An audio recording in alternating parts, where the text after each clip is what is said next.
Izinkan saya memberikan satu pertanyaan, Pak. Kalau dalam kehidupan kita tidak selalu sukses, Pak. Kadang-kadang kita gagal begitu. Ya. Nah, dari sudut pandang MTGW, sebetulnya apa sih, Pak, penyebab kegagalan?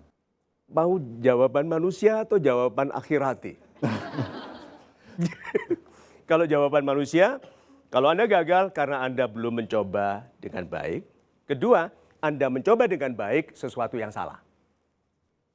Anda bukan ahlinya, bukan bidang Anda paksakan karena semua teman sekolahnya itu. Semua teman kuliahnya itu, semua ngelamar di pekerjaan itu lalu ikut-ikut padahal bukan potensi Anda. Tuh. Atau yang kedua, wah sudah betul pekerjaannya, cuman pekerjaannya santai, menggantungkan. Ada teman saya cerdas, brilian waktu saya masih muda. Sama umurnya dengan saya. Waktu umur 21 dia bilang, Mar ngapain kerja begitu, ngapain merencanakan sistem, buat marketing plan, deketin pejabat tuh. Gua lagi deketin dia, nanti dia kalau jadi ini, bang dia beli bang ini, gua deketin, gua jadi, sekarang nggak jadi apa-apa. Karena dia bukan berharap kepada Tuhan, berharap kepada yang akan menjabat. Oh, itu kesalahan manusia. Kalau kesalahan yang dimaksudkan oleh Tuhan adalah supaya Anda menjadi pribadi yang lebih hebat. Mau di dalam bidang apapun, orang yang gagal itu sakitnya setelah sembuh kuat. Itu. Orang-orang hebat itu selalu tumbuh dari kekecewaan, kerugian, lalu mensyukuri apapun yang ada.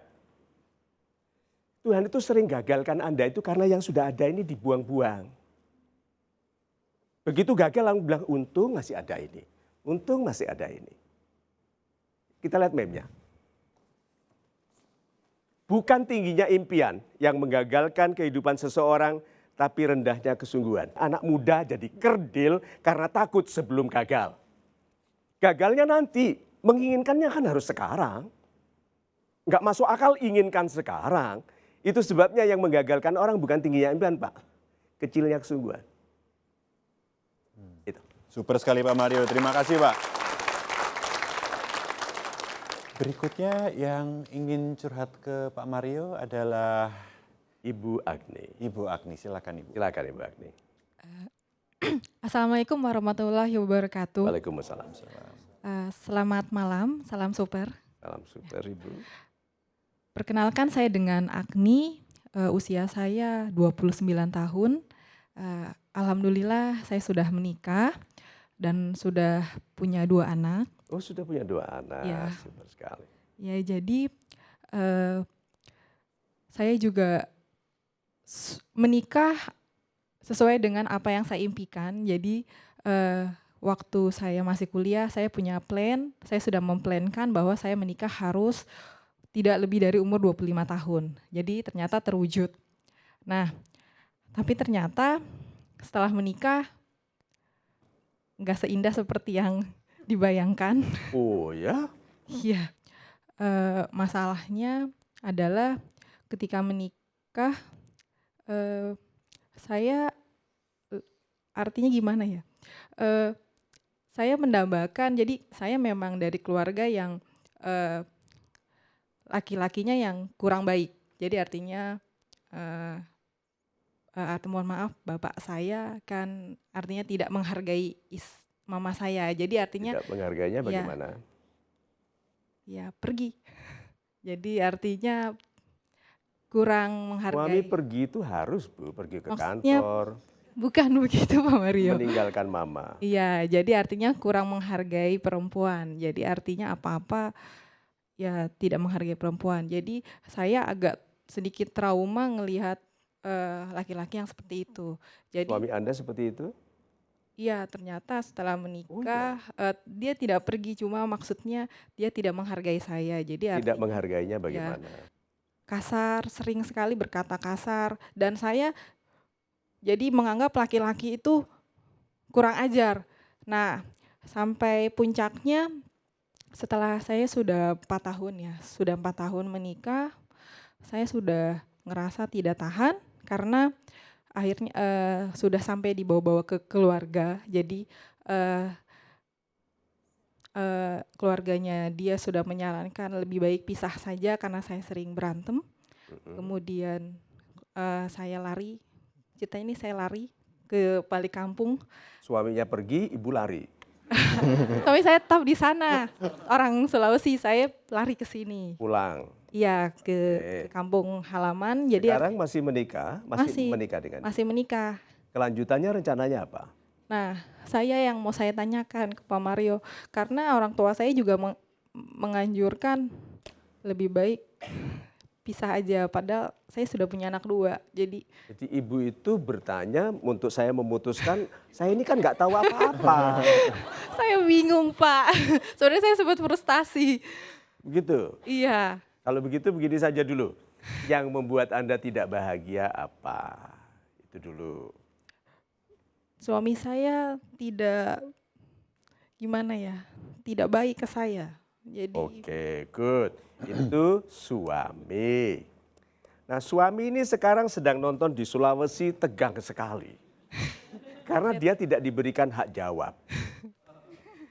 Kan ini kita mendengar dari satu sisi. Bisa saja suaminya mengatakan, istriku kalau bicara selalu pegang-pegang baju yang sini. Itu tanda stres. Tadi dia bicaranya begini terus. Itu maksudnya jadi mungkin saja karena ada dari dianya yang seolah-olah memberikan hak untuk berlaku tidak baik kepada ibu. Saya tidak bisa simpulkan. Tetapi hukumnya itu bahwa wanita yang baik untuk laki-laki yang baik.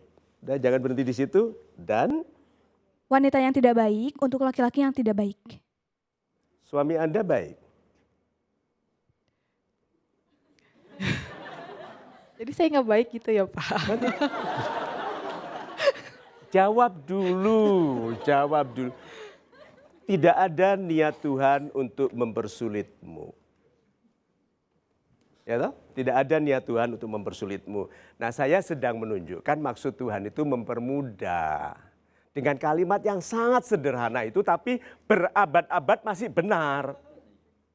Oke, pompa air zaman dulu itu begini kan? Sudah nggak dipakai lagi toh? Kebaikan masih berlaku. Berarti teknologi kebaikan itu awet daripada teknologi pompa yang engkol itu. Nah, ini teknologi kebaikan.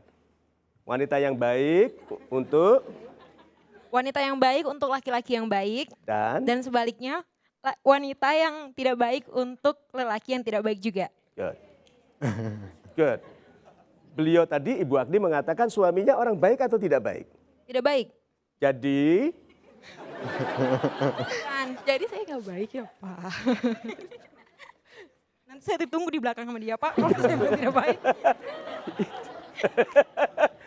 butuh keikhlasan untuk mengakui bahwa kita memiliki peran di dalam tidak baiknya pasangan hidup. Kalau saya mau berpihak gampang sekali. Kita memiliki show, ada di sini, dia tidak ikut apa-apa, kita hajar saja. Begitu. Ya toh? Atau saya mau berpihak kepada orang Sulawesi. Karena sekarang mulai dari Kendari sampai Manado nonton dan melihat apakah saya pantas disahabati. Gitu. Lalu kita bilang, oh tidak bisa, orang Sulawesi baik-baik. Begitu toh. Tapi paling benar kembali yuk yang ditetapkan oleh Tuhan. Jadi kalau begitu, apa yang harus Anda lakukan sebagai wanita yang pantas bersuami dia? Jadi orang baik. Aha. Jadi? Ya sayanya dulu yang baik gitu ya, Pak. Baik saja. Sedihlah kalau harus sedih.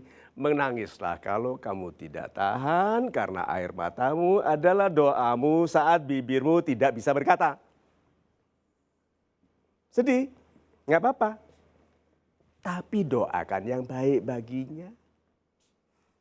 Doakan yang baik bagi Anda, lupakan yang baik, lalu lihat.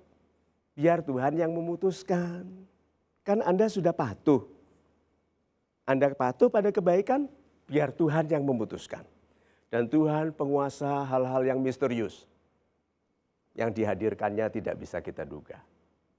Tapi kalau kita berlaku baik, mudah-mudahan yang dihadirkannya adalah kebaikan.